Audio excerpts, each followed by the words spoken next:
Alrighty. So, welcome everyone. It's my great pleasure to introduce to you a very special friend of mine. My name is Laura Waldman, and today I have the great pleasure of introducing you to Tara Love Perry, who is a very, very powerful and amazing soul reader, healer, channel guide, wise woman. And she has some beautiful information to share with you today that was so in alignment with my message as well, that I just knew you'd get huge value from her and what she has to share. And I've had a lot of clients asking me to speak about relationships and attracting your soulmate, and healing painful patterns in relationships as well, and negative cycles that we repeat over and over again in relationships. And I met Tara, who's actually doing this work, and I realized, brilliant, I can just introduce you to Tara. And it is my great pleasure to introduce you to her today. And I spent the last 2 days with Tara in Brighton. And Lewis, we were giving our talk together live, and I watched her talk twice and was so moved by the information and her 7 steps, which are really powerful. And so I'm very, very excited to share them with you today and to share her with you today. So welcome, Tara. Thank you, my darling. It's such a privilege and a pleasure to be with you again. I know, Such a joy. such a joy. So, yes, we would love to hear from you, Tara, about what you have to share with us today about relationships. Thank you. Well, welcome everybody, and thank you so much for joining us and for responding to that invitation. You must have heard something or felt something that drew you here. And I'm going to talk more about that later, that vibrational matching, that magnetism that draws us towards certain things. And you must have felt something that's drawn you to this moment right now. So I would love you to just take a moment and acknowledge yourself and welcome yourself here, because you're very, very welcome from me and from Lara. But what's more important is that you actually feel welcome. So just take a deep breath in and out, and give yourself your arms. Wrap your arms around yourself like this little girl. Give yourself a little squeeze and see if you can drop in and deeply acknowledge that you are here right now, wherever you are in the world, just here in this moment, in this body. And if you would, just say the words sweetly and kindly to yourself. Welcome here, me. Welcome me in this body. Right now, let yourself land and tune in. Whoops. So Lara, I'm trying to go to the second slide and it's not allowing me to do that. Can you hear me? Yes, I can hear you. Do you have it on your the slide? The Can you hear play. that noise? It's just... Go back into view and oh, there we go. I can see Oh, it. hold on, what happened there? I don't even know what I did. Yay! Good. With technology. So, my loves, you are here because you are probably one of those women who love focusing on other people. You love giving your unconditional love to people, and especially your man. And yet you often feel disappointed and unmet. Is that true? You suffer undesirable or abusive behavior. Maybe it's from your man, maybe it's from other people, but you love him or you love them, and you believe that it's just going to work out, that you can work it out together. But meanwhile, you're suffering. Maybe you believe that once your partner has learned his lessons and done his shadow healing, that your relationship will work. I've heard so many women, my friends and my clients, saying the same thing. I'm doing all my work, I'm doing everything I can, reading this book, going to that workshop, and really just, digging deep to do your work. And yet it's almost like, well, how are you ever going to have your relationship work unless he does his healing too? And you're looking to him, waiting, or trying to push him into things, and you believe that whichever way that you're doing it, that once he's done his healing, then your relationship will work, and you're kind of hanging out for that. You're here because you believe in true love, but you can't seem to find it anywhere. But that belief is very powerful in your heart.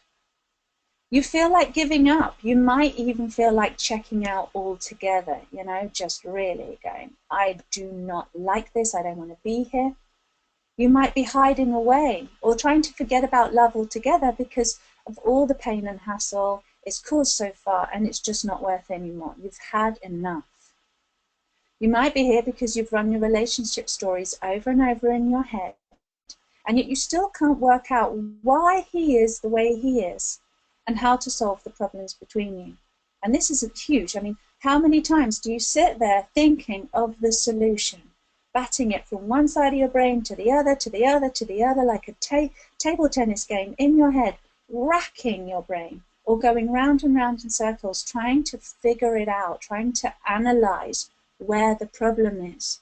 And then maybe once in a while you go, aha, and I found the solution, and you think everything's going to be better, and maybe you cruise along for a little while, and then something comes back up again. And then you're back to that square one, trying to figure out the problem. So if that's you, let's take a deep breath.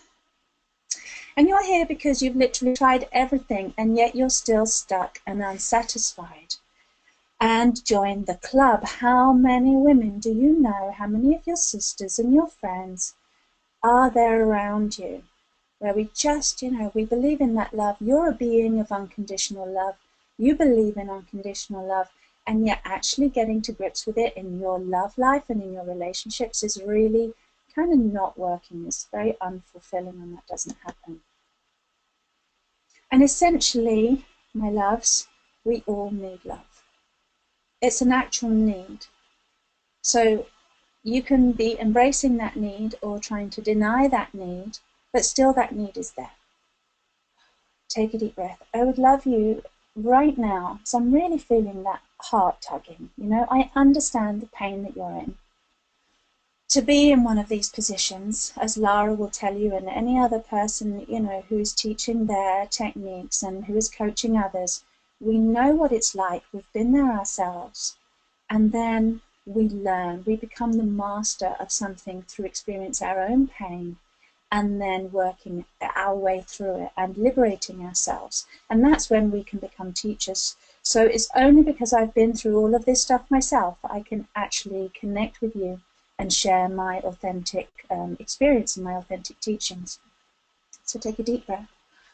Just sit back wherever you are right now. Rest back in your chair and put your hands on your heart. Just give yourself a space to feel that pain that you've been going through. And I will validate you. We do need love. Because if we don't have love, it's a bit like, what's the point? Why am I here? People get lost when there is no meaning in their lives. And really that meaning is to feel valuable, to feel special, to feel loved. Whether it's by one person or by many people, but the need is to feel loved. And who are you that is worth loving? We often say, especially as women, you deserve better, or you don't deserve that, or, we use this word deserve a lot to try and pinpoint our worth, to try and pinpoint our value, to try and articulate our value. But actually, I really find that word devalues us, and I'm not going to start teaching about that now, but essentially it's like, let's not think in so much of terms of deserving, but really, what in me is worth loving? Who am I to love? And that requires some investigation, that requires some journey to know actually who you are and what is worth loving in you. So, often we can't find a true love relationship. We're looking, we want to be met, we want that intimate, deep and meaningful connection with just one person, or maybe with many people. But trying to find that connection is sometimes really, really hard. How many people do we know that have that absolute connection with their true love? Yeah, just take a moment and think about that. How many people in your life do you know that have that true love connection, that no matter what happens, it's always there, always strong? And that's what we're looking for. And if we can't find that in our lives, then we can feel isolated, we can feel adrift, alone, and again, that word lost. So, also a lack of feeling loved in our family relationships. Most people, most of my clients, feel really quite foreign and alien in their family relationships, as if they don't really belong there, as if they've never really been acknowledged for who they truly are in that family dynamic, and wonder if they are valued, or they don't actually feel valued at all. So those connections are not there in the family. But we need that. We need that feeling of people being our loving reflection. We need people to acknowledge us and value us and connect with us, or we just literally don't want to be here. So if we fail to get that in our relationships, maybe we start looking for it in our work, which is also a really valuable and a valid connection. We need to love what we do. We need to have a love and a passion and a purpose. And this is really important. This is incredibly important for having our self-worth and feeling of being who we truly are, is to manifest that purpose and to feel in alignment that we are here for a reason. So if you're not finding that in your day-to-day work, you're not in love with what you're doing. You don't have that love connection with your work. Again, that can make you feel really lost, don't know which direction to go in, and it's scary, it really is. Let's take another deep breath.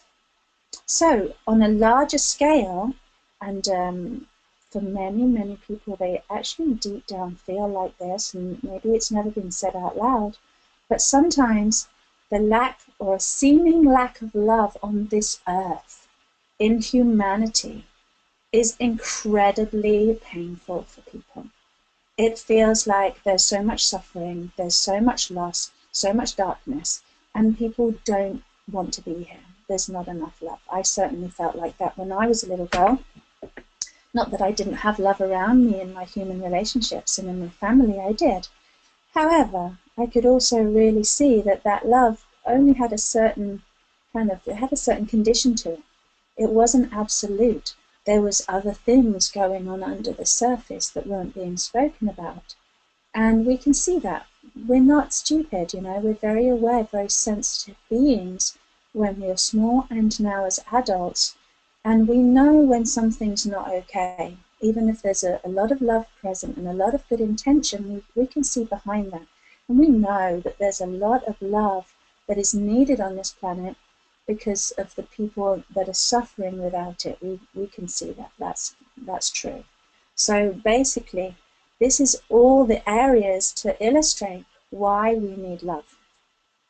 I don't think we really need to know that. I think it's absolutely obvious, really, when we ask our hearts and we ask ourselves.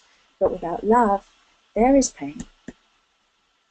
And so in our relationships, our intimate relationships, there are 3 reasons that in all my years of practicing I can see occurring again and again why we repeat painful love patterns.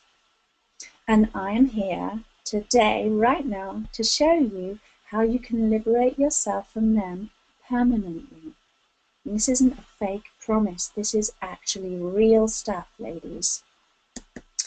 So who am I to tell you any of this? My name is Tara Love Perry. Actually, my name is Tara Ellen Perry. And I was always called Tara Love, a lot like Lara, actually. We had a little giggle about that. Often people would say, Lara Love.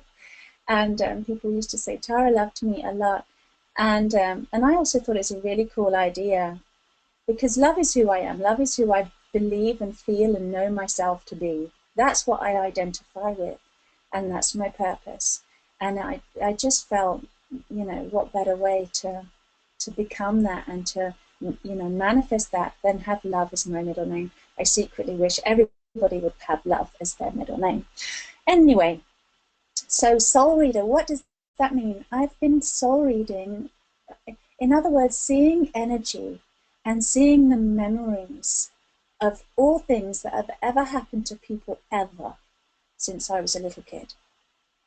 It's tapping into those timeless areas. So, for instance, your soul is a little drop in the ocean of spirit, of the infinite. And everything that your soul, your little drop, has ever been through, ever, is recorded on an energetic level. It's recorded in the Akashic Library. Some of you might have heard of that. And each one of you is like your own department in that library. And each one of your memories is like a book, like a story in that library. And for some reason, I'm able to see this, and it was involuntary when I was young, and I didn't know how to deal with it. I didn't know how to manage it.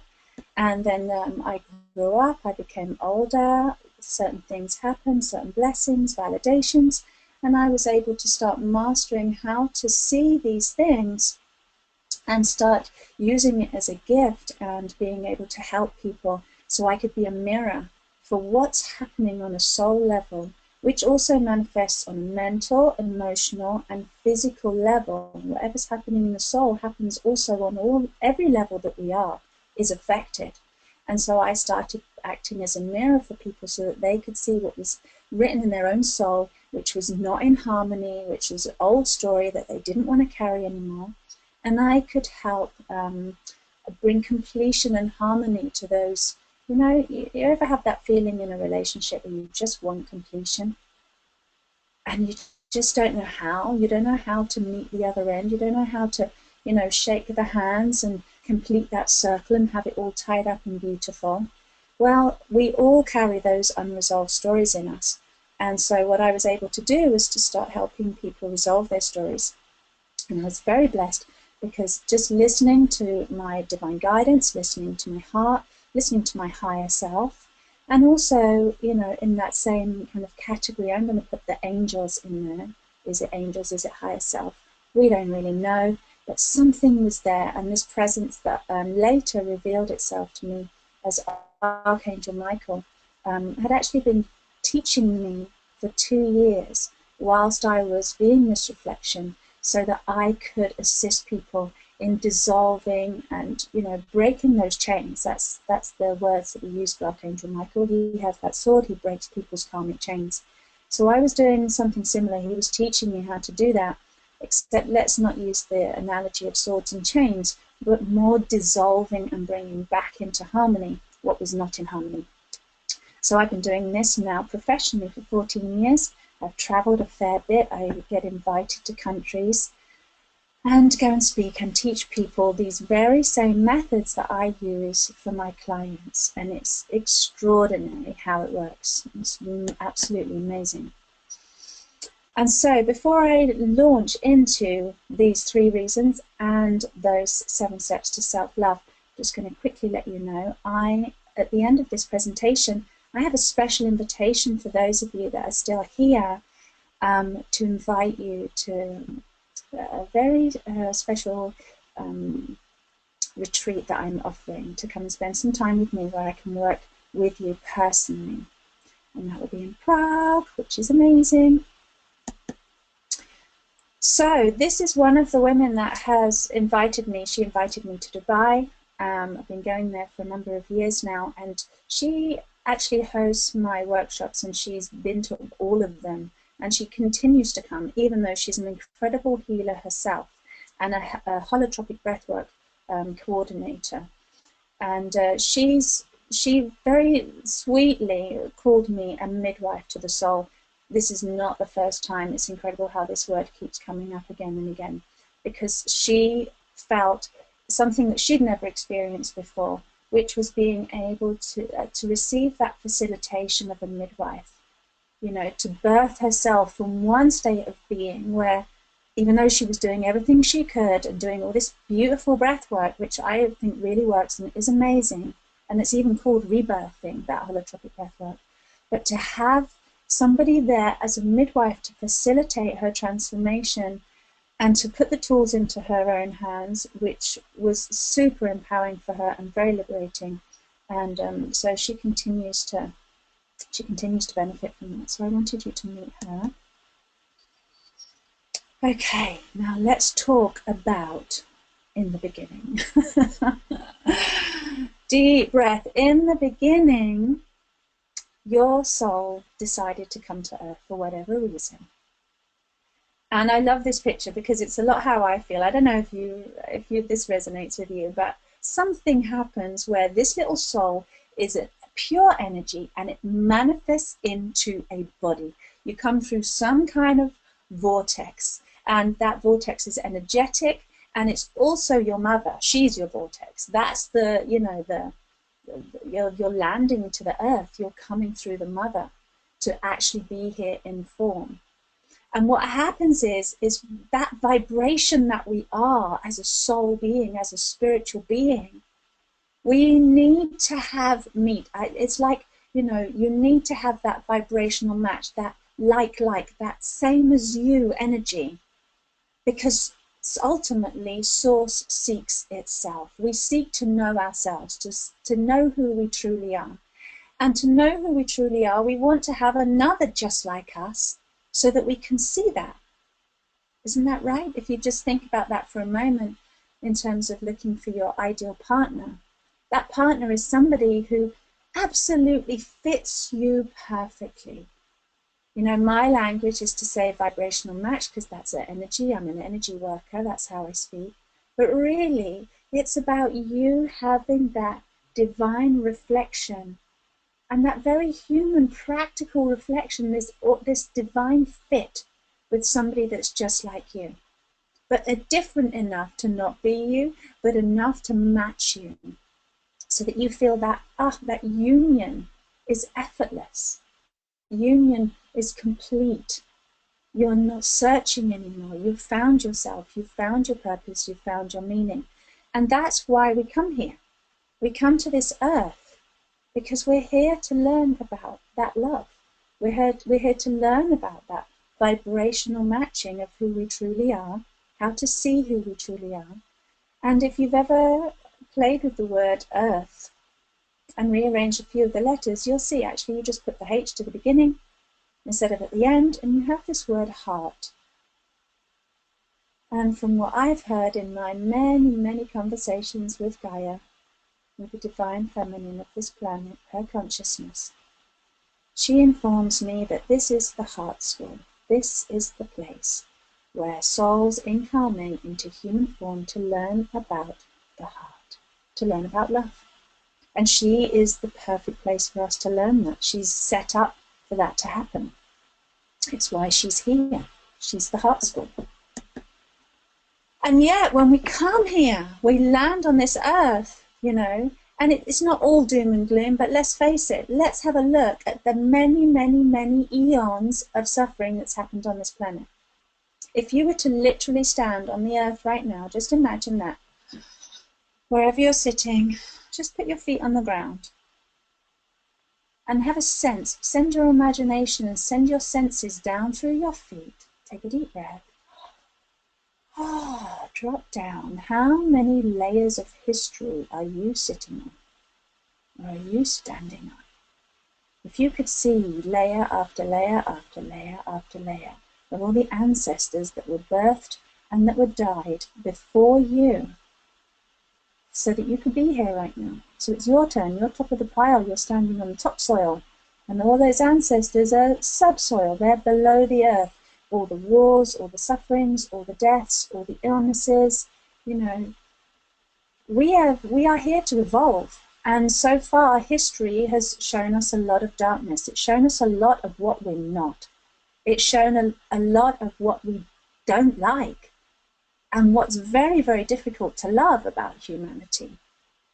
It's not all pleasant. It hasn't been, And yet here we are as this soul being, as this divine spirit looking to realize ourselves and know who we truly are and what we're doing in this body, and we land on this earth and everything's very solid and dense, and there's darkness and there's pain and there's suffering and there's loss and lack and grief and death and no love. And that's, it can be really hard work being who you truly are amongst all this other stuff. And the tendency is to try and rise above it, you know, and kind of just stay positive and keep your head above water and not dig too deep and not go into that darkness, you know, because it's formidable. It's scary. We don't want to repeat history, so we're trying to avoid it. Oh my goodness. And I literally see people, you know, their feet might be on the ground, but their spirit is somewhere up in the clouds because they don't want to really be on this earth. They want to be here, have a life, have love, have all that good stuff, but they just can't deal with all the rotten stuff, the composty, mulchy, mucky stuff that's underneath us. That is was buried with a real lack of love, a lack of awareness. There's a lot of unconsciousness going on. Which leads me to explain to you that first real reason that we repeat those patterns of painful and unfulfilling love. I mean, you're probably starting to get the idea right now. You're here for love, your purpose is love, and yet you're not finding it on the earth. Why? Because of conditioning. You've probably heard this word. It's about how patterns repeat themselves. So if you were to look back into your ancestors, your mother, your father, your grandparents, their grandparents, their grandparents, their grandparents, you look down the line and you would see patterns as I see them when I'm doing soul reading. Literally, I mean, just imagine now, to your right-hand side, you have your father and your grandfather and his father and his father and his father and his father. You have all your masculine lineage. And of course with the mothers as well, they come in there. But essentially that's your masculine inheritance to the right-hand side of you.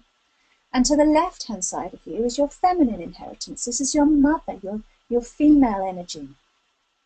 And her mother, and her mother, and her mother, and her mother. And just put your arms out right now. Maybe you want to wiggle your fingers, a little wiggle there into the energies of your ancestors. And now it's your turn. You're incarnated, you're in a body, you've inherited the DNA, and you also inherit the baton, if you like. Do you remember the relay race? Did you ever do that in school on sports day? I hated it. I was rubbish at running. But you know, then someone's coming towards you and they pass this baton into your hand and then it's your turn. You've got to run the race. You've got to cross the finish line. You've got to win it for the team. And it's a bit like, ladies, that you have this baton right now. Your soul, for whatever reason, has chosen to be here right now, in this body, in this life, and inherit these conditions from your ancestors. Because they didn't manage to heal them. They did not manage to bring it into harmony. There was suffering, like we were just talking about. Maybe they didn't come to a full realization of who they are. Maybe they couldn't love everything because it was just too hard and painful and difficult and ugly and nasty. You know, too much suffering. And now you have the baton. But you've got all these conditions to tend with. It's like what everybody else couldn't actually heal and deal with has been passed on to you. And these things, you know, no matter how much, you know, good intention and high consciousness that you have, goodwill, you know, holding your intentions, that's all fabulous stuff. However, those conditions are deeply imprinted. They've been going on for hundreds and thousands of years to get to this point, to evolve through you. So you can see that they're pretty huge. There's a lot of power in that. And here we are. So these things have been happening before you were even born. The stage was set before you were born. And then there's your mum and dad, and they're cooking up some love in the kitchen. They're cooking up a baby. They're cooking up all their dreams and their ideas. And, you know, however it was that your mum and dad came together, they have the love. They have the good intention. They are good people. Deep down, maybe some of you are saying, no, I'm so sorry. Take a deep breath. But most of us, you know, people have good intentions. They're not unpleasant or unloving deliberately. It's in there. It's just, you know, it's that buried stuff. It's that conditioning is in them too. But here they are, your mum and dad, they want a baby, or they're accidentally making you divinely on purpose, And here you are, and all that stuff that they have not been able to resolve in their inheritance from their ancestors, your father's ancestors, your mother's ancestors, they're mixing it up together and baking it into a new pie, and that makes you, that's your pie, that's your little baby you. All that conditioning gets put into you. And they're not aware of it. They don't know what they're doing. Of course, they're putting in all the beautiful ingredients too, and their, wonderful intentions for you, and their plans for the future, and their dreams for you, and how much they love you and they want you to be there. That's also true. And that's what you connect with, and that's why you're here. Because there was love. There is always love. And that's what you came through on. That's the thread that pulled you through into this life. However, you can feel surrounded by those not so pleasant, out of harmony conditions. So in that moment when you're actually conceived, whatever's happening consciously or unconsciously in your parents when they conceive you goes into you. It becomes you. Take a deep breath. Oh my goodness. And you can put your hand right now, one on your tummy maybe, and one just below your tummy. I'd love you to feel that space just below your belly button, and just above your pubic bone, that soft bottom of the womb. This is your sacral center. This is an energy space inside of you and the physical space where you conceive your own child. And it's also the memory of where you were conceived. And so if you have very harmonic conditions in your conception, then your conception of your child is going to be easy and harmonious. If your conception was not so harmonious and you have lots of blocks around it and it was painful or difficult, or those conditions were too heavy, then that conception actually becomes really difficult. So I had quite a lot of clients come to me with fertility issues actually, and doing the 7 steps that I'm going to show you in a little while actually clears these conditions so that you can conceive where there was conception didn't seem medically possible before. So that's a really incredible thing. However, what happens after your conception, then your birth, your time in the womb, and then your birth. And during this time, there you are growing in this environment of all those conditions. And every little vibration that happens when you're in that bubble of water is recorded, is felt. You know how sensitive water is to vibration. You know how my voice right now is vibrating. The words, my words are vibrating in the waters of your body. You can take a deep breath. That's why I keep asking you to breathe. Stay in flow. You don't want those vibrations to kick up against something that's painful in you and then for it to stay there and become trapped. No, we want it to keep flowing and moving, because those trapped vibrations, like in the womb, can go into your body and stay in your body. Everything that was not in harmony to do with your conception, your birth, what was happening to your parents before you were born or before you were conceived, all that deep down stuff unconsciously goes in there, into that little pie, into that little pudding of you. Bless you. And at the same time, your divinity is also in there too, obviously, your absolute source, your unconditional self, your divine self, your pure innocent self, which is none of these conditions, is also being created. The two work side by side, like a little nut inside a shell. You're like the little divine nut inside this shell of that conditioning. That's kind of how it looks. And here you are, and you're being born, and those first impressions of the world, who received you, how they felt, all of those thoughts, all of those feelings, impressed right into you, making its first impression. And first impressions are lasting impressions. And if your first impressions were not harmonious and joyful and welcoming, then you're going to have some wounds there. You're going to have some scars there, my love. And it's really important. Let's just breathe into that right now. Most people don't have an easy birth. It's not easy coming into this world. But you are here. You made it. You arrived. Well done. So all of that conditioning, you can see why. That's why you might be repeating patterns that have been bred into you. patterns of your mother, patterns of your father, how they feel about love, how loved they feel. You would have received all of those patterns like an imprint, like as if they could get their handprint and just squeeze it into your soft little putty brain when you're a baby and leave their imprint right there upon your psyche and your belief system. And all those feelings that went into your water of your body, all of those vibrations that went into making you and into your cells that made you whilst you're in that womb, you're going to feel it too. It's a belief, but it's also that emotional imprinting right into your body and into your cellular body. So we also know that cells have memory. Water has memory. And this conditioning goes right down to the cellular level. Look at us on a DNA level. We repeat DNA patterns. It gets to genetically inherited conditions of illness get passed along the line, and so do genetically inherited conditions of everything else, and emotional, mental, and spiritual gets also passed along that line, and you have the baton. So that's the main reason why you repeat those painful love patterns. And then the second reason is that you don't know what you don't know. When we know that unconditional love exists, you might feel it in certain moments with your parents, or you might feel it in moments, in meditation, or in that love making with your partner, or something beautiful like that. But then what comes in? The swamping of all these other things which are loaded with condition.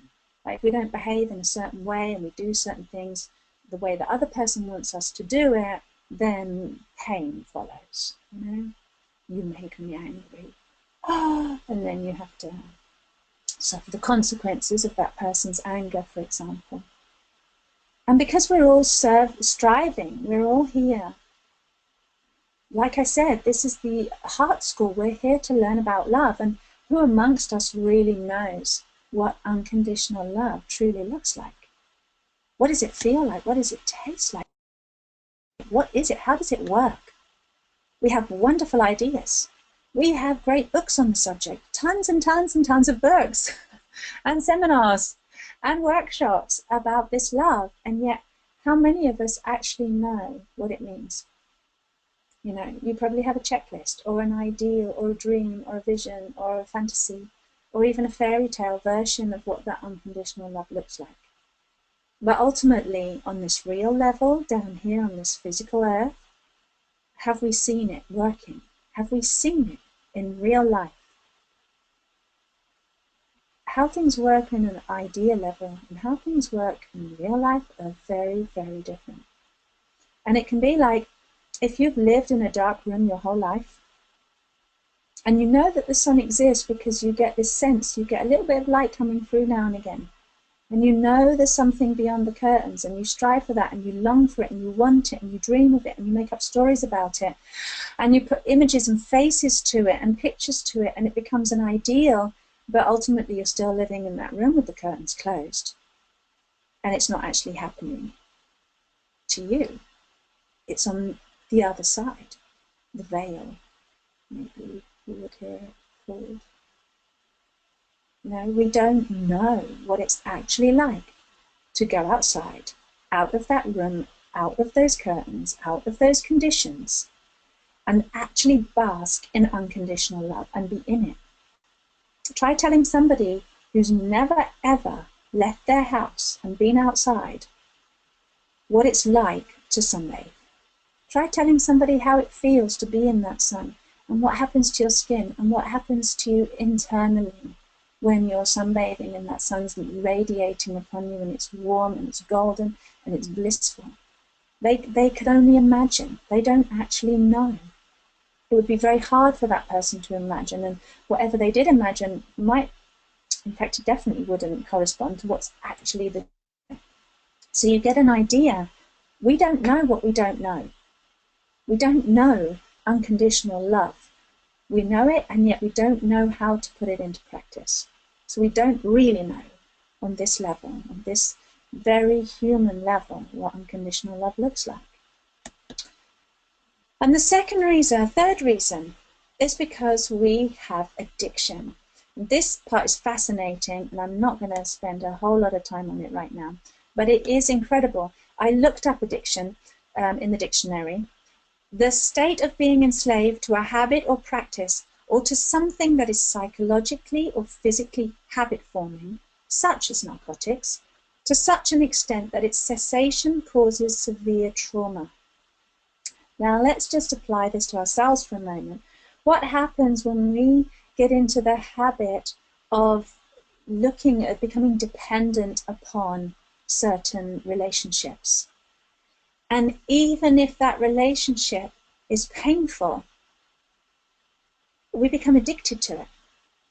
We're addicted to trying to get the bit of love, and I've seen so many women, we can survive on breadcrumbs of love. You know, you're not properly being fed, you're not properly being met, you're not properly happy and in harmony, but what you do get from it is enough to keep you addicted. It's enough to feed that little person that's starving, and the addiction itself to pain, which is actually a neurological reality. We run the same neurological pathways again and again because they become familiar. Because, like I said, we don't know what we don't know. We don't want to go down a different route. We don't know that route. We don't know how to do it. So we don't.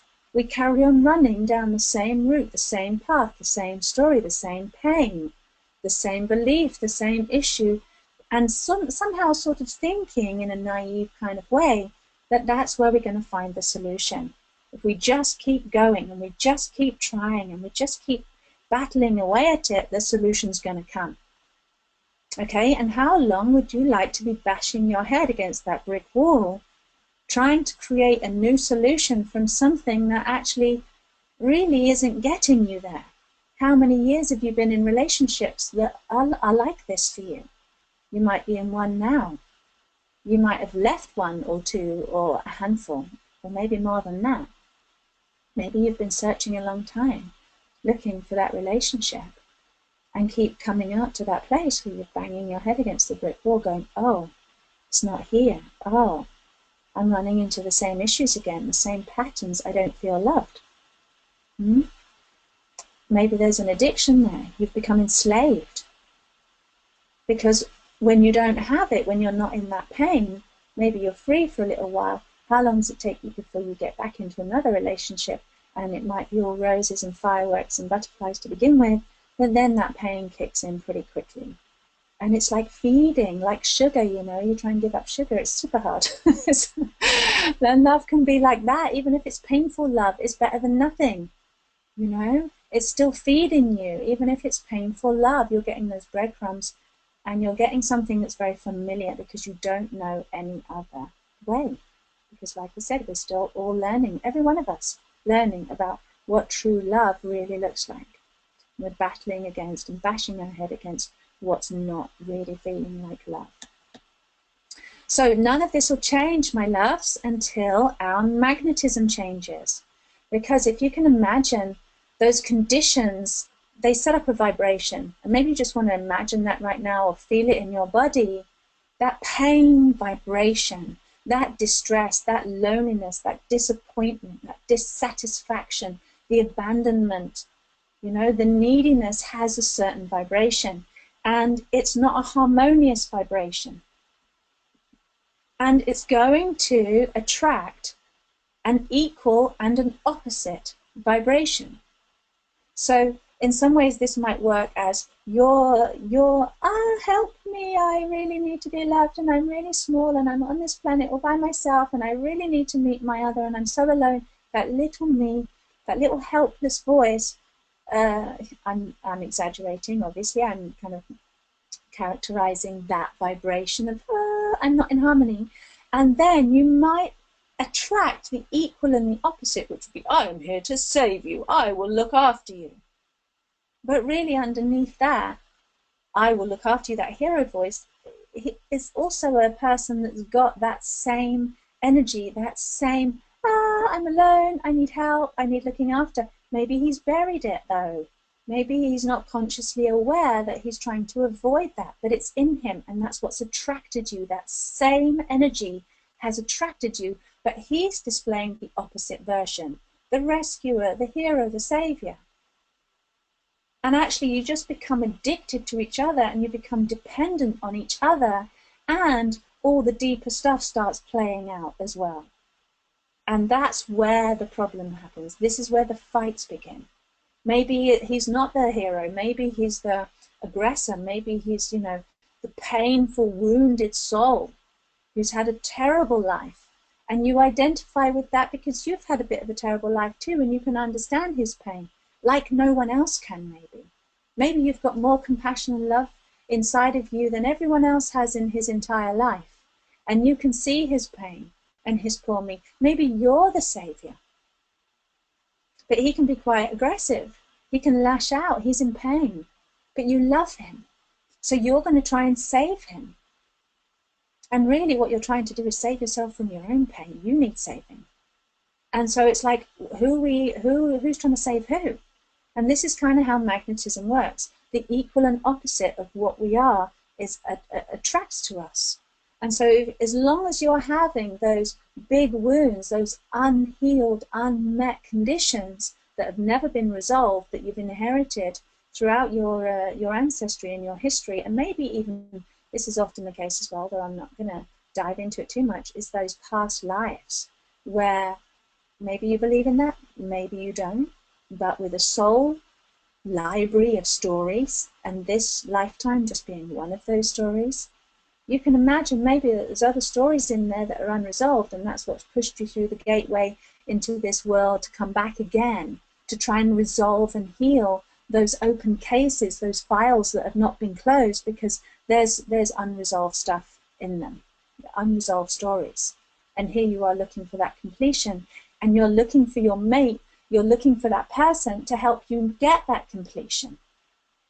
Someone who identifies with you, who understands you, who fits your picture, who fits your story, so that you can get that completion. And this is, on a deeper level, this is happening in a magnetic way. And it's not conscious a lot of the time. That's actually what's happening. Oh my goodness, there's so much information. I can't tell it to you all in this short period of time. But essentially, I hope you're getting the message that you need intimate love. And we need to find that one that is going to, or that place where we can resolve our history, whether it's ancestral, whether it's past life, or whether it's just our stories in this lifetime that you're bothered about, those same patterns. You've got to resolve the story. How are we going to do that? We have to meet that match. We have to meet that mirror. We have to meet that divine reflection to see who we truly are and to heal our pains. So completion is needed because, as you can see from the evolution so far, with so much unhealed, so much not completed, we can see that actually in order to evolve, we need to get complete. We need to get conscious of something which we have not become conscious of so far. We need to make amends. That healing of the deep, dark earth and all those layers needs to occur, needs to happen, for us to reach a new level of being, a new level of understanding, a new evolution level. How do we do that? How do we actually do that? How do we reach that evolution? Because if I am not loving myself and I'm sending out these wounded vibrations, this disharmony vibration, how am I going to get that met? How, if I'm not loving it and I don't feel loved, who is going to be the one to do that? So we put a lot of pressure onto our other, your special sacred other, to do that for you. To ask to be unconditionally loved for everything that you are, for your wounds to be unconditionally loved. And sometimes it's not an asking, because we don't just say, please, can you love me? I hate myself. Can you love this part of me that I hate, that I'm ugly and I'm disgusting and I don't like about myself? No, we can be demanding. We can be begging and needy. We can be manipulative because we're essentially trying to get that person to unconditionally love a part of ourselves. Oh my goodness, is that what we're doing? Can you identify with that? Where are you doing that in your life? Maybe you're doing it honestly, and maybe you're just actually being like a little child, trying to get your pain healed, trying to be loved. And we're obviously, not communicating that clearly a lot of the time because fights start, battles happen. lack of communication or breakdown in communication happens, because we don't just say, I don't feel love, can you do it? Can you just love all these parts? We're actually doing it in a really manipulative way. And having moments of feeling that the love that we have for that other person is enough to fulfill us, even with all of our wounds. It can be like that moment where the sun comes out from behind the clouds and we go, yeah, everything's okay. I love him. It's all going to be fine. I love this relationship, you know, and then the sun goes back behind the clouds. Is that enough fulfillment for you? Is your love for him enough to keep you going, to fulfill you, to satisfy you? Because when that love's not there, when you're not feeling it, that's when we're feeling our deep sadness, our loneliness, and the despair, and all of those things, perhaps waiting for another day when the love between you is good to come out like that sun. And so we know we have to do all of this healing to evolve, but who are we going to do it with? I know you've been looking all your life, and who is the person you're going to do it with? Well, guess what, my darlings? Ta-da! Self-love. You knew this answer really, didn't you? Self-love is the solution, and is that pivotal mechanical thing that creates evolution. It will generate evolution in your life to evolve out of those painful patterns, and not for them to be repeated, because we need to get conscious of what's really true, unlike our ancestors, bless them. So the first step, are you ready? Are you writing this down? Let's have a deep breath, start again. First step to self-love is exactly that. Oh, what am I doing right now? Every one of you right now that's listening, I invite you to close your eyes. Take a deep breath. And a surrendered deep breath, not a I'm making my breath happen because I can't let go of control, and no. Open like the sunflower, basking in the sunlight. Turn your face to the light internally with your eyes closed. Maybe you don't see any light, and that's okay. You're not meant to. Just, I mean the lightness of your breath. Feel that beautiful lightness with the spirit of you, your spirit, your immaterial self, your unformed self, your infinite self, that is delivered with this breath. Let's remember what happens when the breath goes. One day this breath won't come. One day this breath leaves this mortal body, and the mortal body returns back to the mud, mulches back into the earth, becomes compost for something else beautiful to grow. And yet, because you have cellular memory, all of that which you were and are will go back into that earth as well, actually. Whatever we're carrying in our cells, in our matter, when we go, becomes part of the matter of the earth, becomes part of that compost. That memory remains. But also, your spirit remains. Something essential, something that is not material remains. But right now, you do remain. Right now, this body is not in the earth. Right now, your breath comes like a bridge and links the two together. You are here, literally because you breathe. And how much of your breath are you receiving? If this is your lifeline, that's why I have that picture of the hand reaching up. Sometimes we only reach up when we're really desperate and really in need and really like it's a life or death situation. That's when we reach out for help. That's when we reach out for a lifeline. Sometimes people don't. Sometimes they don't want the lifeline. They don't want their breath. They don't want to be here. But thankfully, you do. You're wanting that lifeline. You're wanting that connection that does not fail you. Here it is. Your breath has not failed you since the moment you were born. It's still here for you. It's trying to connect to you. It's delivering your spirit into this body for a reason, because it loves you. Because something loves you enough to go into this huge effort of manifesting this body, spending eons of time and creation to create this body perfectly the way it is right now, that exactly fits your soul. It exactly fits your spirit perfectly. Feel that in your body right now. Receive your breath in. See how beautifully your energy fits inside your body. It's tailor-made for you.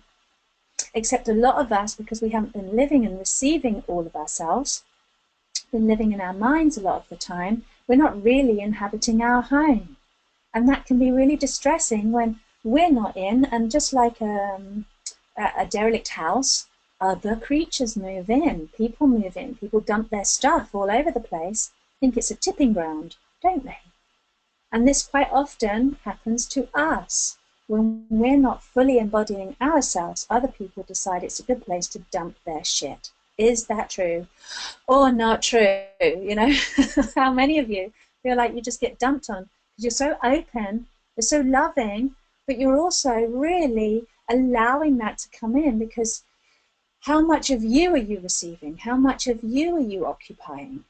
I bet you're one of these women that just give. You give yourself away till there's nothing left. And then you feel depleted and empty and wonder why, that it hasn't come back to you. You know, what goes around comes around. Well, giving yourself emptiness is going to create emptiness. You need to come here. You need to come in. Breathe. Get that connection to yourself, to your source. That is the first vital step. And it's a recurring step, actually. In all of the steps I'm going to show you, this is repeated throughout the entire process. It's absolutely vital. And that second step, first step, connection to you. Oh, there I am. Second step, transformational decision.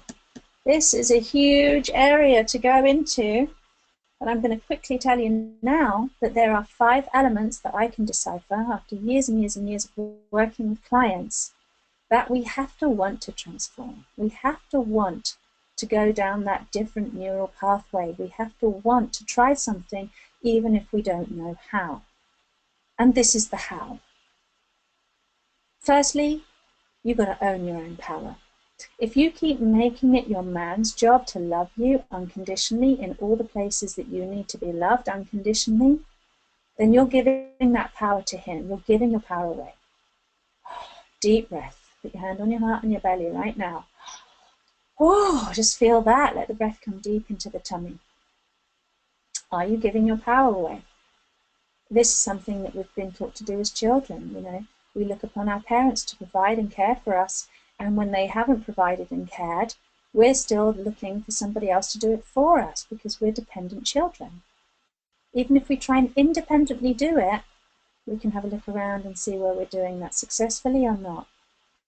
And go, where am I actually waiting for somebody else to come in and heal me, love me, shield me, give me, protect me, give me all the things I need and want? I wait for my man to do it, or my mum, or my dad. Some of these are conscious, some of them are not conscious. They're those buried, inherited conditions. And then it's up to us to take responsibility and say, you know what, I have been giving my power away. I have been expecting someone else to love me in all those places that weren't feeling loved. And what if I actually did that for myself? I have a really powerful illustration of this in my own life. In fact, I have many, many illustrations of this, but one particular, I had an autoimmune disease, autoimmune deficiency, that started out as glandular fever when I was 14. And it lasted all the way through my teens and into my mid-20s. And by the time I was 24, I was an absolute wreck. I was so skinny, I literally couldn't eat anything. I didn't want food, to be honest, but I just was so weak, I literally couldn't digest it. I lived on avocado and toast and virtually nothing else. I just didn't have any energy. I literally, if I got up to hoover my flat, I would have to spend the rest of the day in bed. And I couldn't sleep at night because my body was so full of pains and aches and cramps in my muscles because everything was just deteriorating. I had no immune system to protect me. And I was just so chronically fatigued and so chronically ill. I couldn't deal with people. I was super, super sensitive. I literally just couldn't be around people because I was hypersensitive to their energy. And I didn't realize that it took some self-inquiry for me and some awareness. But when I was 24, I'd left home by that point, but my parents raised me in a very spiritual community and then became alternative healers. So I grew up in a healing centre that my parents owned and ran in Wales. And they were very successful healers, both of them. My mother was a homeopath, my father did body work and Bowen and kinesiology and all these really, really cool things. We had hundreds of people come through our doors, hundreds and hundreds, and my mum and dad helped so many people heal. And yet here was I, chronically ill for 10 years with virtually I really felt like an old woman. I felt like my life was over. And I just happened to give myself away to a much older man and got married at the age of 24 to somebody who was a bit of a tyrant, to be honest, and I really wasn't happy. I felt incredibly trapped. And it took some digging for me to realize that I was actually waiting for my mother to heal me. Whoa. I didn't know that I could heal myself. I didn't have any idea. But when I decided that I was going to take my life into my own hands because it wasn't worth waiting for somebody else to do it, I'd already waited 10 years and suffered a lot. Did I want to wait another 10 years? Did I want to wait another 20 years waiting for somebody to love me enough and pay attention to me enough to heal me and give me what I needed? My mother did love me, but she couldn't heal me. I had to do it.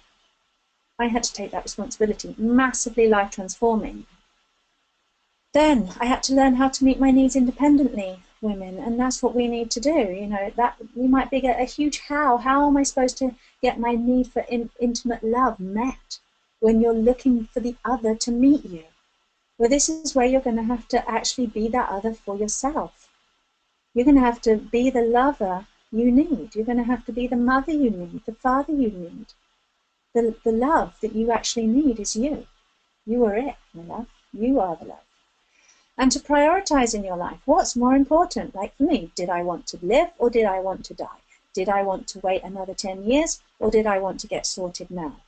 It was a priority. My priority before that was to stay ill, waiting for somebody to heal me. Was that a conscious priority? No. But I need to get conscious of my priorities, what's ruling my life. So if something is ruling your life right now that is not to your liking, it's not making you happy and it's not fulfilling you, that's an unconscious priority.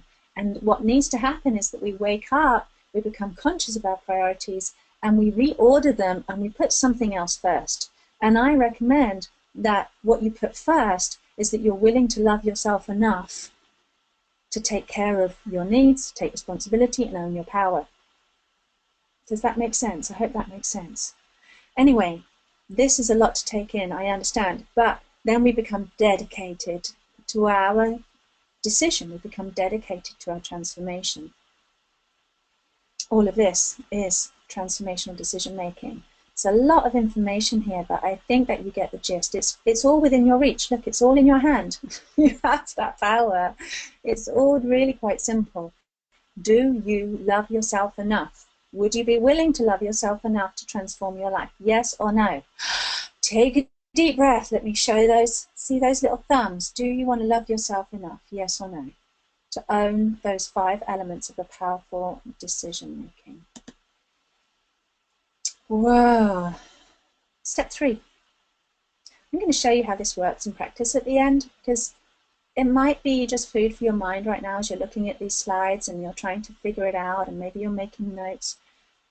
But actually, if you just listen to my voice and just breathe and just feel, it's all going in. Let my voice be like the raindrops to your soil, watering your flower, watering your seeds. Keep soaking it all in. Don't let it all get confused and stay in your head. I'm going to show you how ridiculously simple this is at the end. So step 3, acknowledgement. Acknowledgement of what? Acknowledgement of what's out of harmony. And we do this by let me just take a step back for a second. How do we acknowledge someone else? So if you've got someone next to you in your house right now, or in your room where you are, or imagine you have. Just imagine your favorite person is sitting right next to you. How would you acknowledge them? You're so used to doing this, you don't even think about it. It's super simple. You see them. You can hear them. You would speak to them. What would you say? You would say hello. You touch them. You might even taste them. If there's somebody you want to taste, you can smell them. That's not always a conscious thing, but we have our sense of smell working at all times, knowing who smells good and who doesn't, who we like the sense of. We have empathy, so we're constantly empathizing and connecting with those people around us through feelings, through those water vibrations in the belly that you could feel as a baby in the womb, and you still can feel. They're constant, they're ever present, they're everywhere. Those water vibrations, those empathic connections. And we sense people, beyond the sense of touch, beyond the sense of smell. You get a sense, a feeling of a person. You breathe them in, you feel them in your heart, to see how they make you feel, if they inspire love in you or not. So when something's in harmony, it's all really good, and we like all of those senses, we use them, we do want to reach out with our senses, but when something's not in harmony, we tend to close them all up. Like one of those little Venus flytraps, we just close up. We stop breathing, we stop listening, la la la, we don't want to talk, too small to talk, we don't want to touch, we can just clench up, become overwhelmed, sensory overwhelm, when we've got so much out of harmony.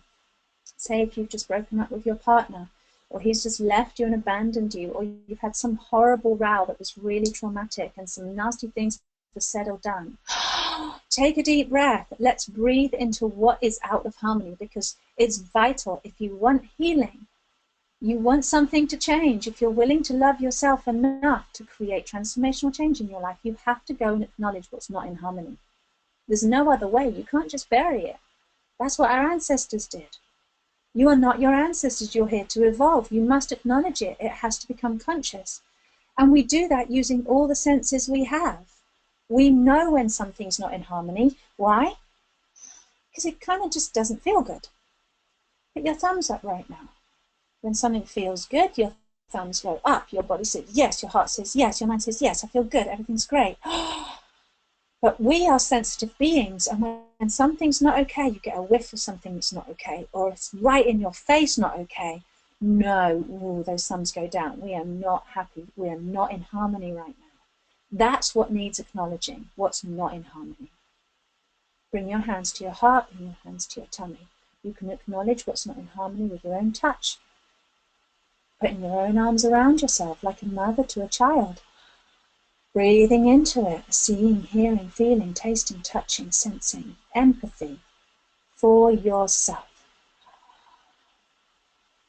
Oh, can you empathize with yourself right now in your own pain? Can you be the one to show up? You have to be.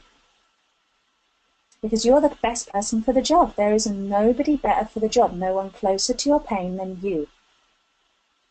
You know your pain like nobody else does.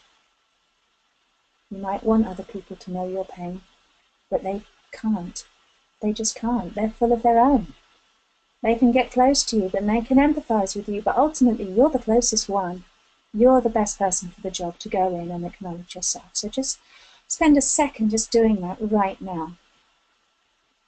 And once we've acknowledged what's not in harmony, once we've acknowledged what's painful, would we be willing to love ourselves enough to release that pain, or do you want to hold on to it? This is breathe, feel, make a decision. Do you want to release that pain? And if you do, I can teach you the art of forgiveness.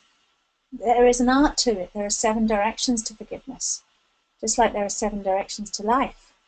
There's your future. There's your past. There's your masculine, your father, your feminine, your mother. There's the great above, your spirit, the divine, the limitless, the infinite. There's the below, the earth, the ancestors, the mother. And then there's you.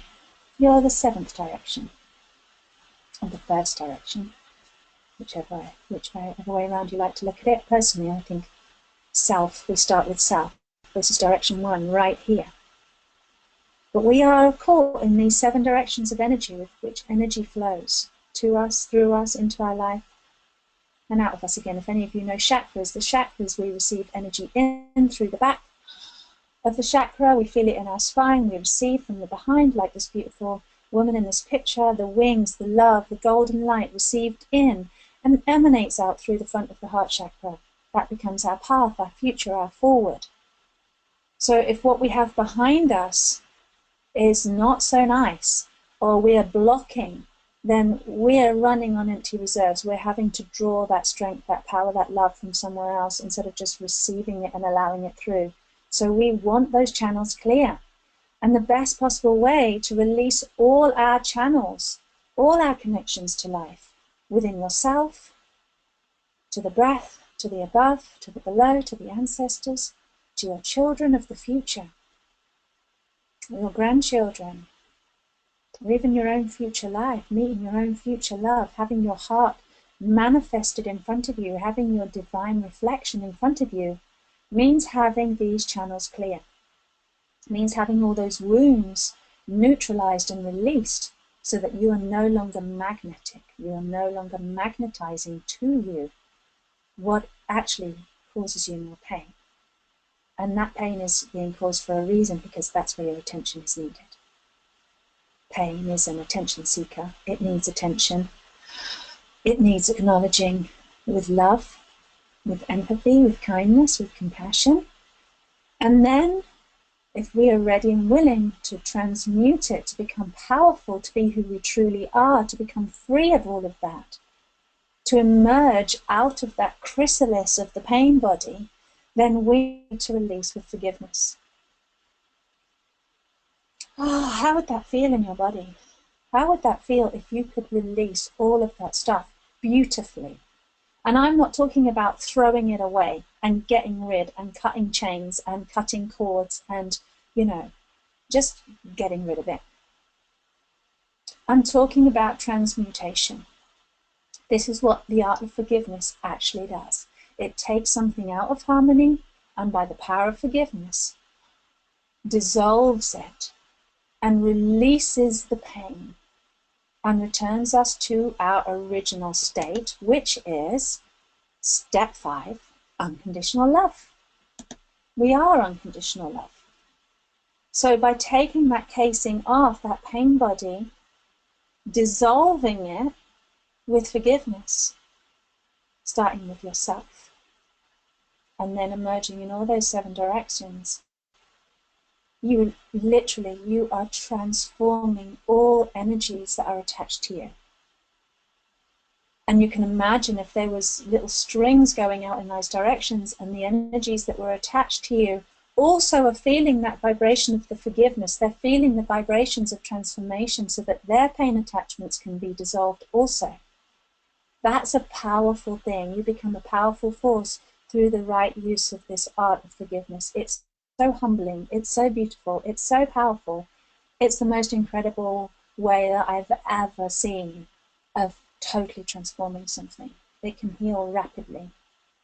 I've got many, many examples of how this has worked in my own life and in the life of my clients and students. So, as Rumi rightly said, love is the bridge between you and everything.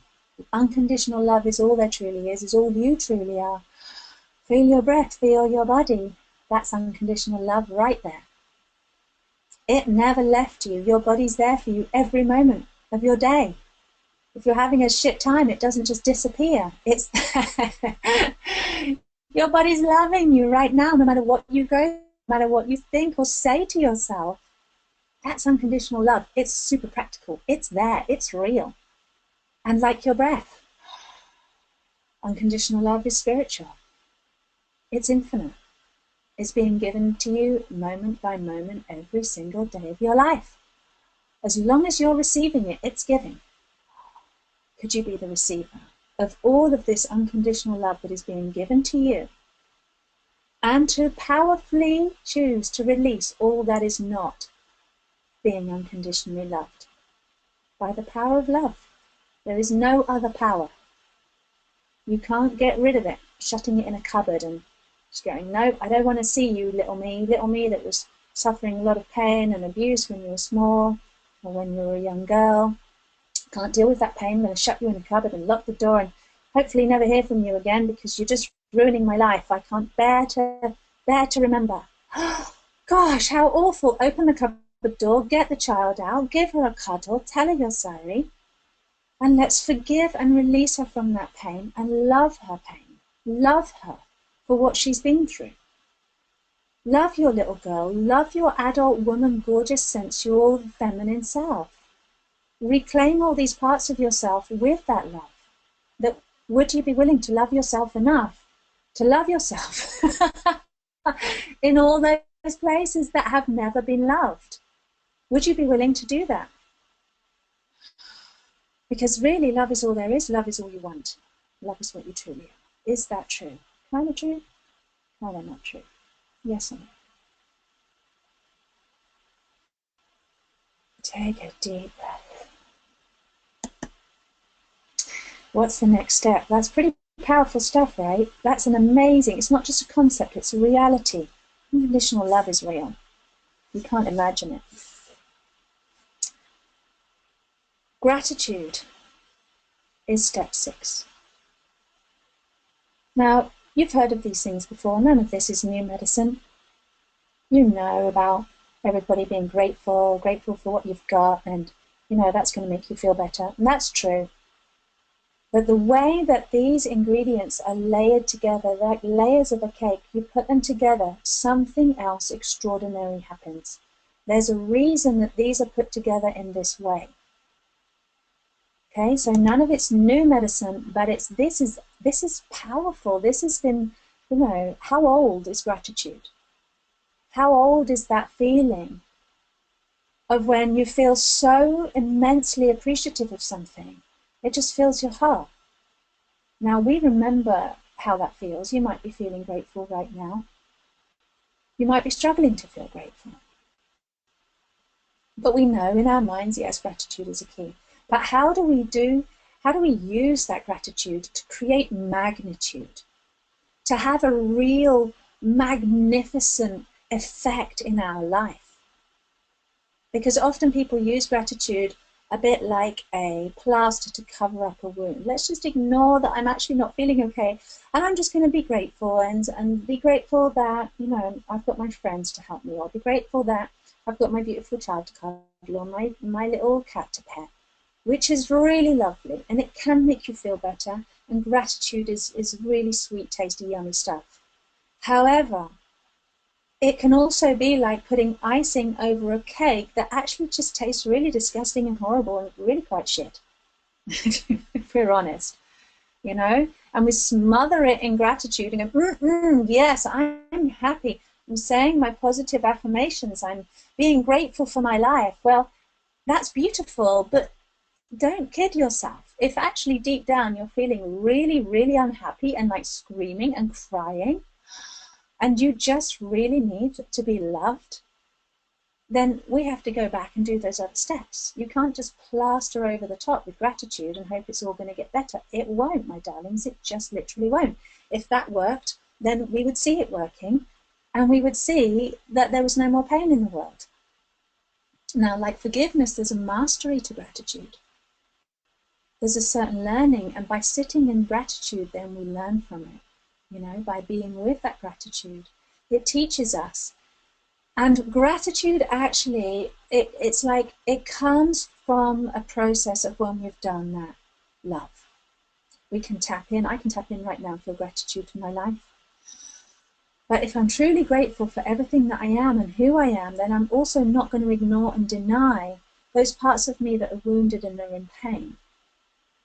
I'm going to want to lift those up to this place where I'm feeling so much gratitude, and feel grateful for the little me that's been through the terrible time, grateful for the woman that's been through horrible relationships. And I can't feel grateful to her until I've truly met and understood her pain, released and healed and transformed it, and brought her back into that space of unconditional love through which I can really see her, who she truly is. And then I can say, wow, you did an amazing job. Wow, thank you. Thank you, me. Look what you did. Look what you overcame. You're magnificent. And that magnitude can come from that appreciation of yourself. I mean, how many of us, hands up, I mean, I can't see you right now, but I can feel you, and I know, hands up, who wants to feel more appreciated in your relationship? Who actually feels like your man just doesn't appreciate you enough? Or your mother doesn't appreciate you enough, or your kids don't appreciate you enough? You actually need appreciation. That's a vital, important need for thriving in life. And if you're not getting it from those people around you, guess what you can do? You can meet your need independently. You could say, I'm willing to love myself enough to just actually meet myself, release myself, absolutely unconditionally love myself for everything that I am, and appreciate all that I am. Appreciate everything, not just the good stuff. You know? Appreciate what you've been through. It turns your life into gold, literally. Literally. Ah, that's amazing, isn't it? Doesn't that feel incredible? Can you just feel something dissolving right now as that understanding sinks in? Wow. Step 7 is wrapping it all up. We've done a journey, you and I, and we're coming back home. Home to source, home to the truth, home to the absolute, home to the absolute love, the absolute source being that I am, that you are, that we all are. We're coming home to the truth. We're coming home to the end of those stories. We're coming home after a long journey of, maybe having stones in your shoes and it not being so comfortable at times. And, you've got to stop every now and again and take those stones out and see what's not working on your path. Ultimately, so that you have a journey, you have a lifetime. And this lifetime is important, this lifetime matters. I don't know about other lifetimes. I don't know about that. I do know that I'm here right now, and this is your opportunity. This is my opportunity to resolve and get complete on all those things that are outstanding balances, unbalanced accounts in my soul library, in my heart library, in my mental story cupboard. And I need completion for my ultimate joy, satisfaction, fulfillment. I need completion so that I am being the being that I'm here to be, that I'm being true to myself, that I'm authentic and I'm clear, and I'm empowered. And life becomes a whole brand new stage. It's like driving along with a muddy windscreen, and then someday somebody, you get out of the car and you wipe your windscreen shield, and then you can actually see clearly for the first time where you're going. That's an incredible, whoa, realization. Suddenly everything becomes clear. And clarity happens when we resolve these things, when we resolve those stories, and we take those steps of self-love, liberation, and empowerment, so that we can come back home to the truth of who we are. And that's source. We're never, ever separate from source, although it can certainly feel like we are. And that's what we need to remember. So this goes like a conversation. It's really simple. Remember I told you how simple it would be? So take a deep breath. Let's say this out loud together. Hello, me. Hello, me. Yes, me.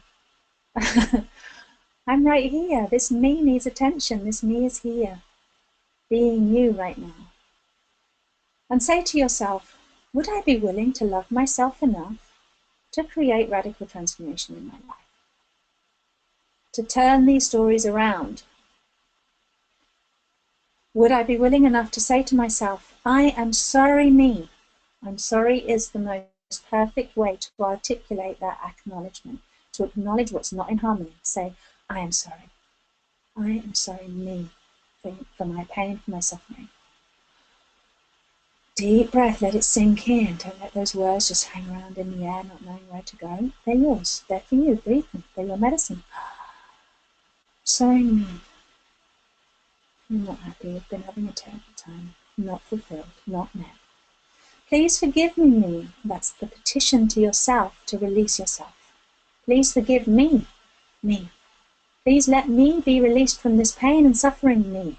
Because I love myself enough to not continue suffering. I love myself enough to release myself with this immensely magic word called forgiveness, called please forgive me. And we say please forgive me like this because it's humbling. And it's through humility that we meet our true divine power. The unconditional love that you are emerges through. It's got room, it's got space when you humble. You know, love can't come through when we're full of it. We don't feel the love like behind those curtains. We don't feel the love.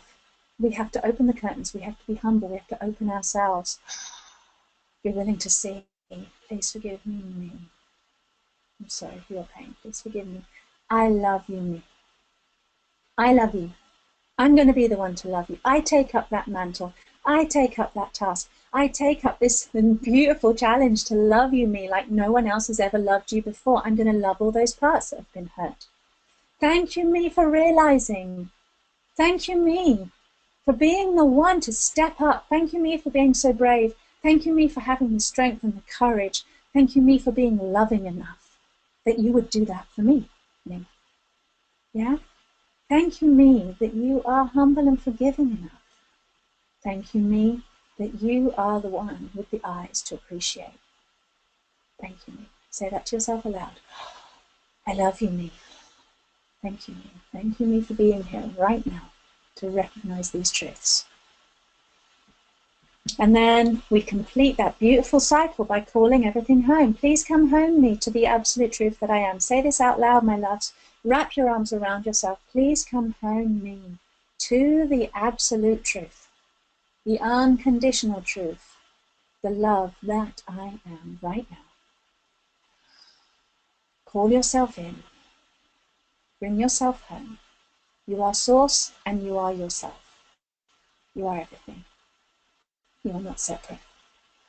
You are home. Thank you for being here. I love you. Wow. How does that feel? That's a very, very quick, simple version. But this is a driving tool, a steering wheel. It's a cleaning cloth. It works in a flow. We can take this round and round in your life into every area that needs that love and clean it. Just like this wheel of life, this seed of life. Connect, decide, acknowledge, release, love, have gratitude, and come home. And it's everything is here, everything in that nutshell, everything in that seed that you need for your entire life to change so that you can be the love that you're here to be. You can be living the life that you're here to live. And your magnetism shifts and changes so that you are not magnetizing pain to yourself anymore. Nothing needs completing because you're completing, you're doing the completion yourself. And it's not all in the mind, we know this. Stop struggling to understand everything in the head. You've got other senses, you've got a heart and a body mind, a belly mind, a womb. You have incredible other intelligences in your body that need to be invited to play. Your mind can't do it all by itself. If it could, you'd have done it by now. So what do we know? The true definition of strength is not so much about holding on, but letting go of all the beliefs that hold us back. Yeah, come home, let go, let go. Be your own rescuer, be your own hero, be your own true self. You are the love you're looking for. And here's just one example. One of my clients, I taught her these steps. She applied it in her life with her work, her relationships, and her love life. And she also had a lifelong struggle with an eating disorder. And using these simple steps to love herself, she literally just changed overnight. It was amazing. She was blown away. And she's now an author and writing for children, and she's doing incredibly well. And a whole load of other things too. And here's another one of my clients. She's a nutritionist coach, a raw food coach, and she's also becoming a tantric teacher. And she's realized that by using this process, she can literally, with that conversation, change anything in her life. She was actually with a partner, and they had a daughter together, and she wasn't satisfied in the relationship, and neither was he, but they've got this child, and they didn't want to separate, and they didn't want to create any drama. However, they weren't happy. And by using these techniques in her life, she was able to go to those wounds, those deep, deep inherited wounds from her childhood, from her womb time, from even her ancestors, those repeated patterns, and she changed them. She completely changed the magnetism. And therefore, her and her partner just stopped magnetizing, that they weren't stuck in that same repetitive pattern of dysfunctional and disharmonious relationship. And they just very peacefully came to different terms of agreements for their relationship and decided they weren't meant to be lovers anymore. And then she instantly, I mean, this was almost overnight, attracted her true love, this incredible young man who's totally gorgeous like she is. And it's instant. Like she said, Tara, I've never known a love like it. She's never felt anything like this in her life. There's that harmony, there's the vibrational match. And you feel the vibrational match when it's there, you just know. And she's not the only one. Many of my clients have found the love of their life and got married and, or just, happy, actually, not struggling anymore. So the best piece of advice I can give you is what Ram Dass said, is to love everything. He was a very well-known teacher, still is an incredible, incredible teacher. Love everything. So how do we do that? How would it feel if you uncovered all the parts of yourself that have never seen the light or been kissed by the sacredness of absolute love, and you love them? Uncover them and love them. How would that shift your perception of your world? What kind of impact would that have on your life if all those parts of you were loved? And what would happen if you could clearly embody that unconditional love that you are? Just think and breathe and feel that for a moment. Have a little taste. Would you be willing to love yourself enough to be the love that you are and attract a love that you have never known before? Just like Lucia over there in Prague, that nutritionist coach, and just like many, many other of my students and clients, and me. and be really emanating that true vibration. Meet your true match. Meet that divine reflection of yourself. So I have something to share with you, my loves. I know that I've gone over time a little bit, and thank you for bearing with me. But for those of you that can feel the impact of this, can see already in your life, or feel right now just that short process, how that works for you, how would it be if you spent some time with me and I went through all of these 7 steps with you? And we spent 1 evening and 3 days loving, releasing, meeting, acknowledging, healing, returning back to source in that completed state, all your stuff that's incomplete. And we're talking about mostly around the womb, the sacral, and the base center. So we're doing, this is only for women. This offer, this self-evolution retreat that I'm offering is for the divine feminine woman, the woman who wants to tap into her divine feminine, her sexuality, her womb, her feelings, not just coming from the mind, and really start to embody that divine feminine unconditional love that you are. And it means going deep. We're going to go deep and dirty, ladies, into those base and sacral centers and into the womb. And this is a scary journey to do. You weren't conscious when all of this stuff was embedded in you, imprinted and conditioned into you. You were just a tiny little innocent baby. You were just this innocent child.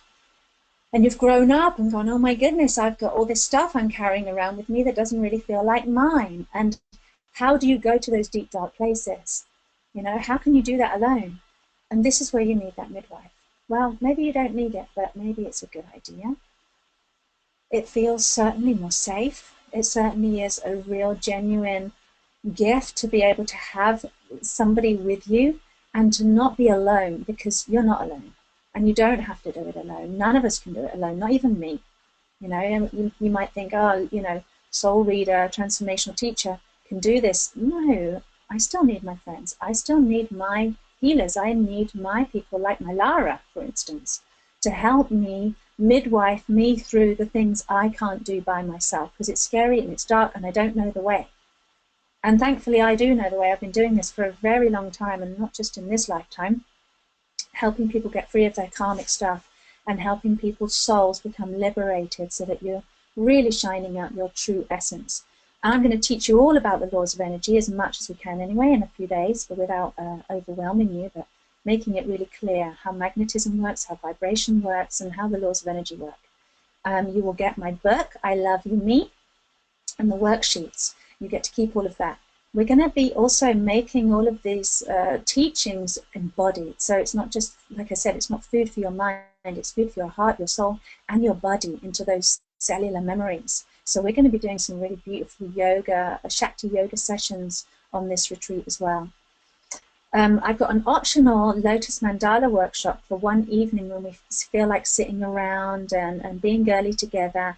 And I have very practical how you love yourself on a daily, day-to-day basis. And then we're also going to have, after your retreat, you get to have a 1-hour Skype session with me, each person, so that you can get a catch-up, you can get completion if there's anything left undone for you. Or also, just what people tend to need is that reassurance, you know, when everything's changing and you need a hand to hold you still.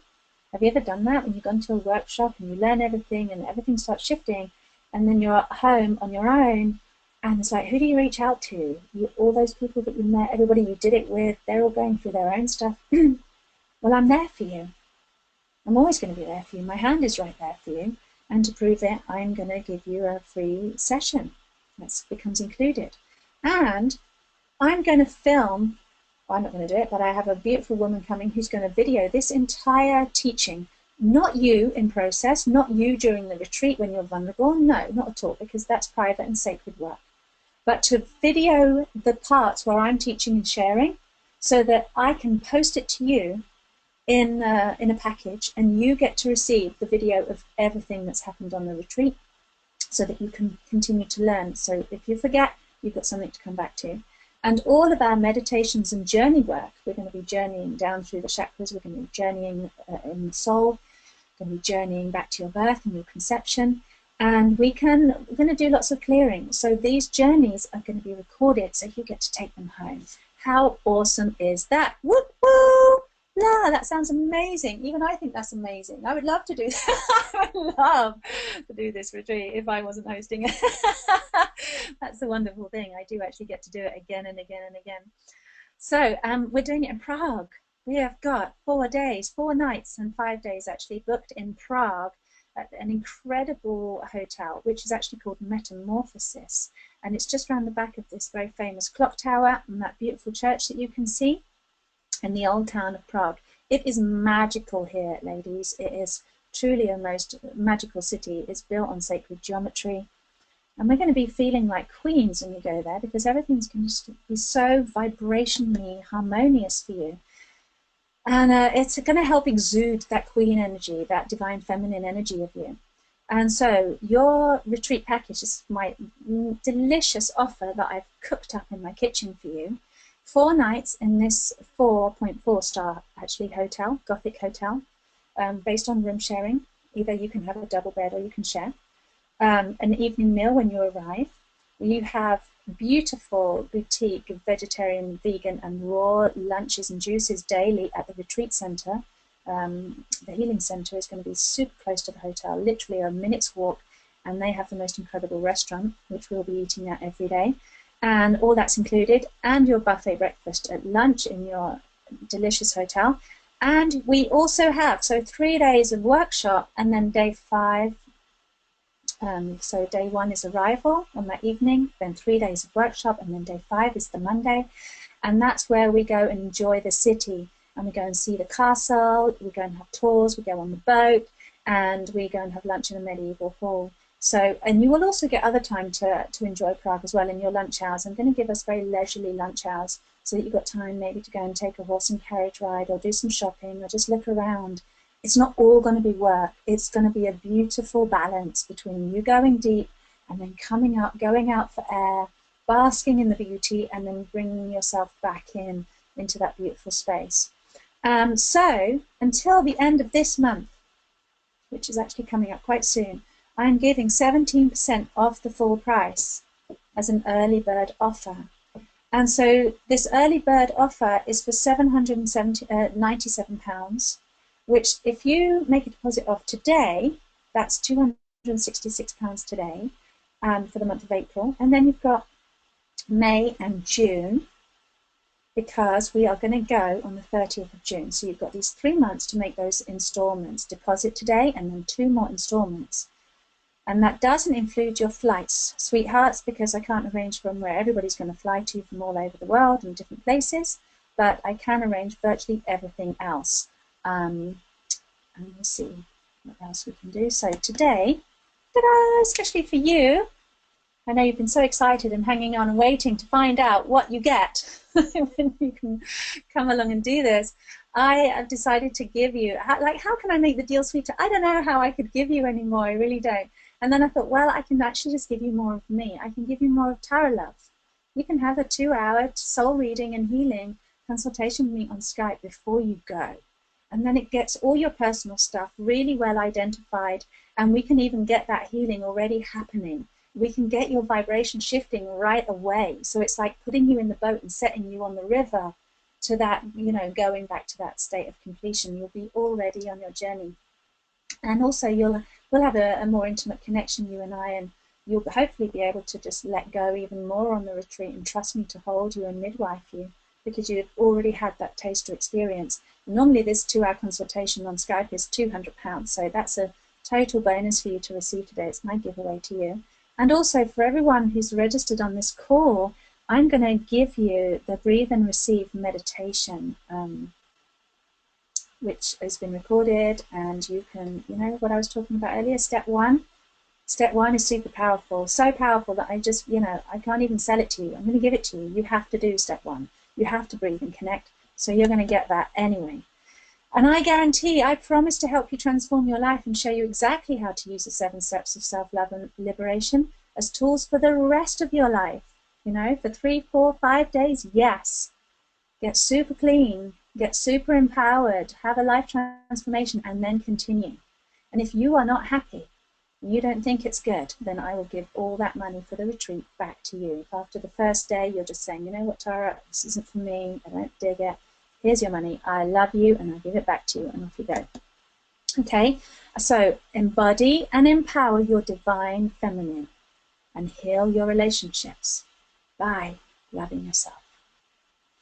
Oscar Wilde said it, to love oneself is the beginning of a lifelong romance. And would you like that lifelong romance? Because here it is. This is my sharing. This is what I have to offer. So take a deep breath. How does that feel? Is that interesting to you? And if it is, I have a link, and when Lara tells me where to put it, we can post up that link, and you can just get on and register right away today and receive that extra £200 bonus soul reading and healing with me. We can even book your appointment today, actually.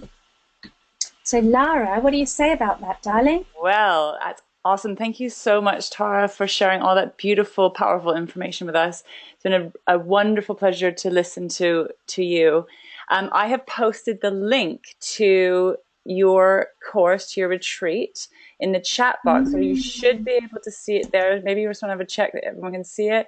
I'll post it. I can. Okay, great. So basically what you need to do is go visit that link now and sign up now to get Tara's 2-hour soul reading. Oh, I'm so excited, Laura. I am so excited too. I am so excited about this plug. It's just going to be so amazing. I mean, it's already cool when you have a bunch of women come together and sit in circle and we do some deep sharing. How many of you are already in a women's circle or something like that? And when we come together and do something this powerful, connecting to the goddess and unconditional love within us, it's seriously mind-blowing, literally. I'm just so excited. Me too, because I am almost 100% going to be there as well. So I'm very excited. It's awesome. So come and join us for a powerful workshop, a transformational time away. And thank you so much. And so Tara, basically, I'm just going to put up your website as well if they Hmm. want to contact you. Can people contact you if they have any questions about any Yeah, of totally. this? So Yeah, best way is to send me an email. okay. Yeah, And and they find that at your website, on your website, yeah, taraloveperry.com. and it's very easy, taraloveperry@gmail.com, or you Okay. can just go to the booking page or the contact page and just request I do free consultations for half an hour to see if I'm the right person for you to work with and to see if you're the right person for me to work with. Hmm. So, if you just need a conversation before you hit that button and you just want to join, then please do. I'm really happy to chat with you. And Yeah, it's a great yeah, idea to go for it. book that Yeah, conversation in if you have any questions. yeah, let me know. I'd love to talk. And I just want to say that I've been, practicing this I love you me these tools since I discovered them last week, and they're really powerful. And I've been doing them with my daughter as well, and they're really, really very, very powerful and beautiful and very easy to use as well. These tools, which is awesome. Actually, So my children do it. It's so awesome. easy. Mm. Sometimes, look, Lara, it can seem like that's a lot of information to take in, but actually, in practice, it's always so much more easy, isn't it? Yeah. And it's so easy that kids can do it. Yes, exactly. And they get it. Mm, They're less yeah, complicated in their brains, I think. exactly. Yeah, they're not just coming from their mind. Just let go and trust. So, Exactly. I'd like to thank everyone for joining us, for taking the time to be with us today. And this information, from my point of view, is essential for living a happy, fulfilled life for yourself and also in all of your relationships. And I'd love you to encourage you to, really take the next step, which might be, signing up for the workshop or contacting Tara with any more questions that you have.